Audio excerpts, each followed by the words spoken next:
Olá, Uni, e aí, como é que estão os estudos? Está gostando da segunda competência? Voltamos agora para o segundo momento, né, a parte 2 aqui da nossa conversa com o Elton. Você viu até agora aí no caderno que nós temos alguns tipos de vinho. Então, vinho branco, vinho rosé, vinho tinto, fortificado, e os famosos espumantes, né? Eu queria, Elton, que você falasse um pouquinho agora, basicamente a diferença do vinho tinto para o branco, para os fortificados, para os rosés, e a gente depois daria uma ênfase maior na questão dos espumantes. Quais são as principais diferenças realmente em relação a esses vinhos? Vamos fazer uma breve divisão. Você tem vinhos referente à cor. Rosé, vamos começar com branco, rosés, tintos. Essa é a primeira divisão que a gente faz. Na linguagem vínica nós chamamos tranquilos e não tranquilos. Tranquilo é o vinho que não tem gasificação, que não apresenta algum tipo de bolha, coisa assim. O vinho tranquilo é o vinho que não tem bolha nenhuma. Né? Depois você tem vinhos de sobremesa, colheita tardia, que é o colheita tardia é um vinho que a uva matura além do que deveria, propositalmente para poder concentrar açúcar. E fortificados, que é um vinho que recebe a adição de aguardente vínica. Você interrompe a fermentação, tanto no começo como no meio ou no final. Isso vai dizer a quantidade de açúcar que o vinho vai ter. Então essa é a divisão. Depois tem os vinhos que são os espumantes, que declaradamente ele tem que ter aquela efervescência. São os não tranquilos. É classificado como não tranquilo, mas espumante mesmo. O champanhe também é um espumante, eu vou falar um pouquinho sobre essa diferença. No mundo, quais os espumantes mais famosos?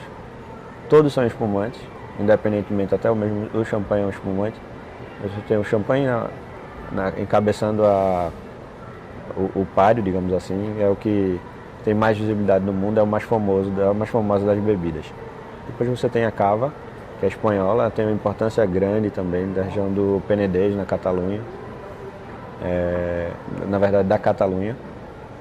Depois você vai ter o Prosecco na Itália, que na verdade é o nome de uma uva, e é atribuída ao vinho. Hoje em dia o mundo já não pode mais chamar, quando você produz um Prosecco, na verdade você está produzindo um vinho com a uva Prosecco, que aqui no Brasil, por exemplo, não vai poder ser chamada de Prosecco, é chamada de Glera. Mudaram o nome, a questão de legislação. Você tem um Sekt na Alemanha, você tem espumante na África, na Austrália e em outros lugares. Mas os mais famosos, champanhe, cava e Proseccos. E aí vem o Brasil, com um grande destaque na produção de espumantes, principalmente no Vale dos Vinhedos, que adquiriu o DO, na Campanha Gaúcha, em outras regiões. O clima às vezes é bem parecido com o de champanhe. As uvas, intrigantemente, são predominantemente tintas, mais que brancas. Sim. Mesmo assim, né, produz um vinho branco. Branco, é só tirar a casquinha? É só tirar a casca, a coloração da uva está na casca. Certo. E assim como em champanhe também, lá, quando você vai fazer um champanhe, usa Pinot Noir, Pinot Meunier e Chardonnay, que é a única uva branca que tem na região. Na confecção aí Na confecção de champanhe. O espumante nacional de excelente qualidade vem ganhando destaque, sendo consumido no mundo todo, ganhando premiações. E o Brasil sempre buscou produzir um vinho que fosse a identidade do país. Sim. E com certeza ela hoje é o espumante produzido aqui. Ela com certeza declaradamente é o espumante produzido aqui. Certo. O mundo todo já reconhece a qualidade do espumante nacional. Que joia aqui, principalmente esses aqui fabricados também aqui no Vale de São Francisco. Também fabricado no Vale de São Francisco. Mas principalmente o do Vale dos Vinhedos. Sim, né? Que joia. Que interessante, né? Saber que o Brasil ele tem um destaque, um reconhecimento em relação a uma bebida que é tão consumida, né? Tão consumida, a vedete festiva, aí das bebidas de vinhos, né? Então, a gente já falou assim, que a gente ia explicar mais ou menos essa diferença. Qual é a diferença do espumante e para o champanhe? Porque todo espumante é espumante, mas nem todo espumante é champanhe. Inclusive, o próprio champanhe é espumante. Então, nós temos basicamente 3 métodos para se fazer um espumante. Em champanhe, você tem que fazer o que nós chamamos de método tradicional ou champenoise, que é primeira e segunda fermentação é feita na própria garrafa, com essas uvas dentro dessa região. Ele não pode comprar uva de outra região. Que é a região de Champagne na França. Região de Champagne na França. Certo. E algumas outras comunas que podem vender uva para algum produtor de champanhe, que já são autorizados a fazer esse tipo de negociação. Ok. Você não pode produzir champanhe em toda a França, só em Champagne. Depois, o que não for champanhe é espumante. Então, além de ser feito na região de Champagne, tem que ser feito Tem que ser pelo método pelo método tradicional, champenoise. ou champenoise, como se diz. Certo. E esse método consiste nisso, é pegar o vinho, faz um vinho base, depois adiciona novamente levedura e açúcar, coloca na garrafa para fermentar. Na verdade é uma solução que já tem um açúcar natural e a levedura, coloca novamente na garrafa. Essa garrafa recebe uma tampa parecida com uma tampa de cerveja e ela vai para um móvel chamado pupitre. Sim. Que é para fazer a refermentação e você tem que girar o sedimento não colar na garrafa. Também tem alguma coisa ligada ao tempo.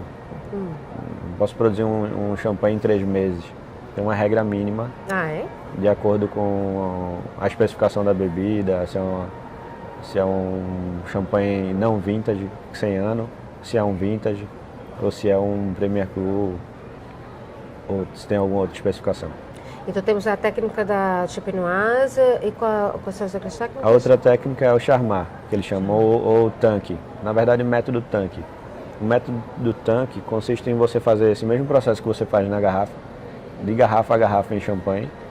Você vai fazer numa autoclave, uma cuba de aço inoxidável grande, e você vai colocar a mesma proporção que você colocaria para uma garrafa, você vai colocar, sendo que para litros. Sim. E você consegue, ao invés de fazer uma por uma, você vai fazer várias ao mesmo tempo. E isso tem uma grande discussão, qual é a diferença se o método interfere mesmo na qualidade do produto final. Mas isso é uma discussão que ainda vai durar vários e vários anos. Pois é. E aqui no Brasil, você disse que o espumante nosso aqui ele é muito conhecido. Qual é a principal técnica que é utilizada aqui? Aqui no Brasil se utiliza das duas técnicas. Sim. Você pode tanto encontrar no mercado bebida produzida por método tradicional ou por método tanque. Você vai encontrar essas duas técnicas sempre. Geralmente vem descrito no rótulo. No rótulo, né? Que o rótulo é um assuntinho que a gente vai falar nas próximas competências, né? Que tem muita informação no rótulo, né? Então a gente tem que começar a aprender a ler o vinho no ato da compra, no ato da aquisição, quando você se trabalhar no serviço de alimentação aí, qual é o vinho que você vai optar para vender no estabelecimento. Então muita coisa já vem dizendo ali no rótulo, mas a gente vai ver isso aí daqui a um pouquinho. Então, com esse assunto tão gostoso de espumante, diga um espumante nacional, já que nós temos grande destaque aqui no Brasil em relação ao espumante. Pode falar marca, um grande espumante aí nacional para que a gente possa festejar o nascimento de um bebê, em homenagem ao meu bebê aí que daqui a pouco está chegando. Olha, para o momento você poderia ir provando Maria Valduga, que é produzido pela Casa Valduga, por método tradicional. Primeira e segunda fermentação na garrafa, assim como nós falamos há pouco. E sugiro também provar outros espumantes por método champenoise, ou método charmat, ou tanque, como eles dizem. Isso é interessante. Você vai ver, pode constatar se realmente tem a diferença. Então faz esse teste, faz esse exercício em casa, né? Porque Isso tem as mesmo. Características diferentes em relação ao método, né? Ao tipo de fabricação Justamente. do espumante. Isso pode aparecer no produto final. Ele vai mudar um pouquinho as características da bebida. Muda as características da bebida. Que joia. Pois é. Então fica aí a dica, né? Para você experimentar. São vinhos acessíveis que você consegue comprar no supermercado, né? Em casas especializadas. Não é difícil de encontrar, né, Elton? Então a gente volta na próxima aula, onde a gente vai falar de um assunto, ó, maravilhoso, chamado de enogastronomia. Tudo a ver, né, Elton? Como é que a gente vai combinar esse vinho com aquele alimento? Como é que a gente combina determinado alimento com determinado vinho? Elton vai dar um show aí de explicação pra gente. Você não perde por esperar, não. E você vá participando dos nossos debates, das nossas aulas, atividades, das atividades semanais, porque, como sempre, eu estou de olho juntamente com a tutoria. Até lá, fique com Deus.